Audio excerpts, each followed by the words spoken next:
ప్రభు యేసుక్రీస్తు నామములో అందరికీ శుభములు. క్రీస్తునాథుని మిక్కిలి ప్రియ సహోదరి సహోదరులారా, జీవస్వరం వాక్య పరిచర్యలోనికి మీ అందరికీ స్వాగతం పలుకుతున్నాను. మనము నేడు మంగళవార్త కాలములోని 6వ రోజులో ప్రవేశించాము. యోహాను 3వ అధ్యాయం పవిత్ర వచనాలు 16 నుండి 21 వరకు నేటి క్రీస్తు జయంతి సిద్ధపాటుకి తీసుకోబడిన ధ్యానాంశం. యోహాను 3వ అధ్యాయం 16వ వచనం తెలియజేసినట్లుగా, దేవుడు ఈ లోకమును ఎంతో ప్రేమించి తన ఏకైక కుమారుని ప్రసాదించాడు. ఆయనను విశ్వసించు ప్రతివాడును నిత్య జీవమును పొందుటకై అట్లు చేశాను. యేసుక్రీస్తు జన్మదినమును కొనియాడుటకు సిద్ధపడుతున్న మన ఒక్కొక్కరిపై ఉన్న దేవుని అపరిమితమైన ప్రేమను జ్ఞప్తికి తెచ్చుతున్నది. యోహాను అధ్యాయం 3 16 నుండి 21 వచనాల్లో యేసు నికోదేము అనే వ్యక్తికి తెలియజేసినట్లుగా, దేవుని ప్రేమ ఎంతో గొప్పది అంటే సమస్త మానవాళిని పాపము నుండి, ఈ లోక పాపాంధకారం నుండి రక్షించుటకు తన ఏకైక కుమారుని ఈ లోకమునకు పంపి ఉన్నాడు. ఈ సువిశేష భాగం మన విశ్వాస వరాన్ని మరియు మన జీవితంలో తీసుకొని వచ్చే వెలుగుల గురించి ధ్యానించుటకు ఆహ్వానము పలుకుతున్నది. ఎవరెవరైతే యేసునందు విశ్వాసం ఉంచుతారో అది వట్టి మాట కాదు, అర్థం లేని మాట కాదు, కానీ అది మన హృదయాలను దేవుని ప్రేమకు, ఆయన కృపకు సంపూర్ణంగా సమర్పించుకోవడానికి ఇవ్వబడిన ఆహ్వానం. ఈ ఆగమన కాలంలో ఆధ్యాత్మికంగా సిద్ధపడుతూ ముందుకు ప్రయాణం కొనసాగిస్తుండగా మనలను మనము ప్రశ్నించుకోవలసిన విషయం ఏమనగా, ఈ లోకానికి నిజమైనటువంటి వెలుగుగా వచ్చినటువంటి యేసును మనము నిజముగా నమ్ముతున్నామా?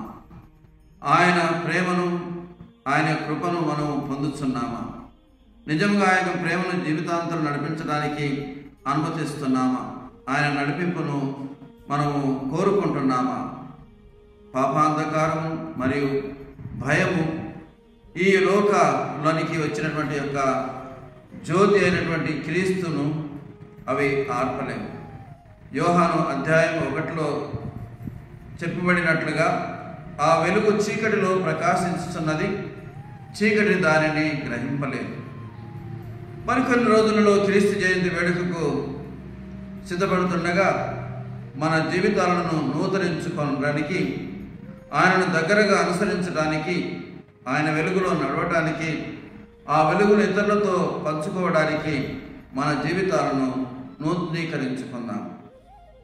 సెలవులు మరియు పండగ వాతావరణం, మరి బాహ్య ఆకర్షణలు, ఆడంబరాలు ఇవన్నీ కూడా మనల్ని ప్రభు యొక్క మార్గం నుండి మరల్చడానికి సులభం. వాటిని ప్రక్కకు పెట్టి నిజమైనటువంటి యొక్క క్రీస్తు జయంతి అర్థం ఏమిటి అని ఆలోచించదము, ధ్యానించదము. దేవుని ప్రేమ యేసుక్రీస్తునందు మానవ రూపం దాల్చింది. ఆ పశువుల పాకలో పవలించిన యేసునందు మన నిజమైన శాంతిని, ఆనందాన్ని, నమ్మకాన్ని పొందుకుందాం. మన హృదయాలు యేసుక్రీస్తు వెలుగుతో నింపబడునుగాక. ఈ ఆగమన కాలంలో యేసుక్రీస్తు వెలుగును మన చుట్టుప్రక్కల ఉన్న వారితో ఎలా పంచుకోవాలి? క్రీస్తు జయంతి సందర్భంగా క్రీస్తు వెలుగును ఏ విధంగా మనం పంచుకోవాలో మనం కొన్ని విషయాలను ధ్యానించుదాం. ముఖ్యంగా మనం సమయం కేటాయించి వృద్ధులను, మరి అనారోగ్యంలో ఉన్న వారిని దర్శించుదాం. చిన్న సహాయం చేస్తూ యేసు ప్రభు యొక్క కనికరాన్ని ఇతరులకు పంచుదాం. యేసు యొక్క హృదయం నుండి వచ్చేటువంటి యొక్క ఆనందాన్ని ఇతరులతో పంచుకుందాం. కష్టాల్లో మరి వేదనలో ఉన్న వారిని ఓదార్చుదాం. వీలైనంత విధంగా క్రీస్తు జయంతి ఆనందాన్ని, క్రిస్మస్ బహుమతులు ఇచ్చి కొనియాడుతూ ఉంటాయి. మన యొక్క కుటుంబీకులను, బంధువులను, మన యొక్క మిత్రులను అందరిని కూడా ఆహ్వానించుకుందాం. అది సత్కార్యములు చేద్దాం. ఇతరులు మన ఇంటికి వచ్చినప్పుడు వారిని సానందంగా ఆహ్వానించుదాం. తద్వారా క్రీస్తు జయంతి ఆనందాన్ని పంచుకొని జీవితంలో పాటించుదాం.